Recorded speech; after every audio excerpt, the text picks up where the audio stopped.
Hello, bachcho. Let's read out the question first. In the circuit shown in below figure, the potential difference between B and D is 0. The unknown resistance X is. So यहाँ पर हमें circuit diagram दे रखा है जो कि basically एक तरीके से व्हीटस्टोन ब्रिज की तरह ही दिख रहा है और हमें बोल भी दिया है कि जो B एंड D है इसके बिटवीन में हमें क्या मिल रहा है, जीरो पोटेंशियल, यानी कि ये एक बैलेंस्ड ब्रिज की कंडीशन है। सो हमें सिंपली ये रेजिस्टेंस X का मान कैलकुलेट करना है। So start करते हैं solution से, but before of it, let's talk about the key concept which we are going to use here for this question.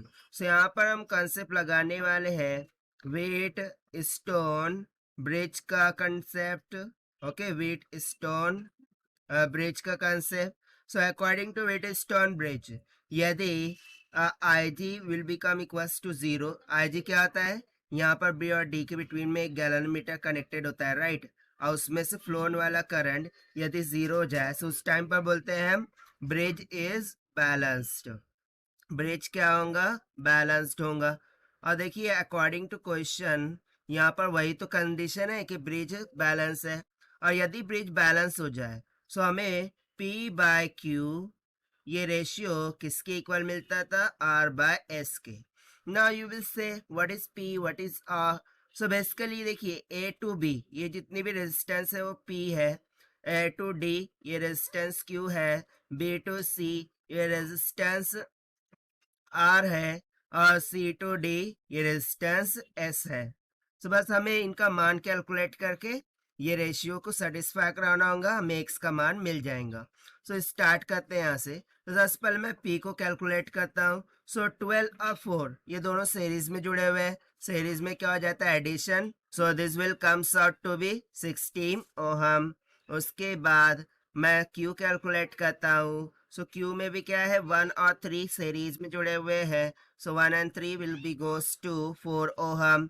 उसके बाद हम R को देखते हैं। So R is equal to simply क्या है, X। सो इसको बोल दिया भाई X। फिर उसके बाद S को देखते हैं। सो इसमें 1 ओहम और 1 ओहम पैरेलली जुड़े हुए हैं। तो पैरेलल कॉम्बिनेशन में क्या होता है, R1 into R2 divided by R1 plus में R2, यानी कि 1 इंटू 1 डिवाइड बाय 1 प्लस 1, यानी कि कितना हो गया, 1/2। ठीक है। तो देखिए रेजिस्टेंसेस हमें मिल गई है। कंसेप्ट लगाते हैं कि P बाय Q ये रेशियो इक्वल होना चाहिए R बाय S के बैलेंस कंडीशन में। सो P कितना आ रहा है, 16 डिवाइडेड बाय Q कितना आ रहा है, 4। X R X है और S कितना है, 1/2। सो ये कितना हो जाएगा, 4 चौका 16, और यहाँ से x का मान कितना हो जाएगा, that will be equals to 4 into 1/2 हो जाएगा, 2 2 ज़ा 4। सो यहाँ से x का मान कितना निकल के आ गया, 2 ओहम। और यही हो जाएगा हमारा आंसर जो कि हमने सॉल्व किया है by using the Wheatstone bridge concept. Now let us take the option. So option B will become correct. So this is the required solution. I hope you understood well. Best of luck. Thank you.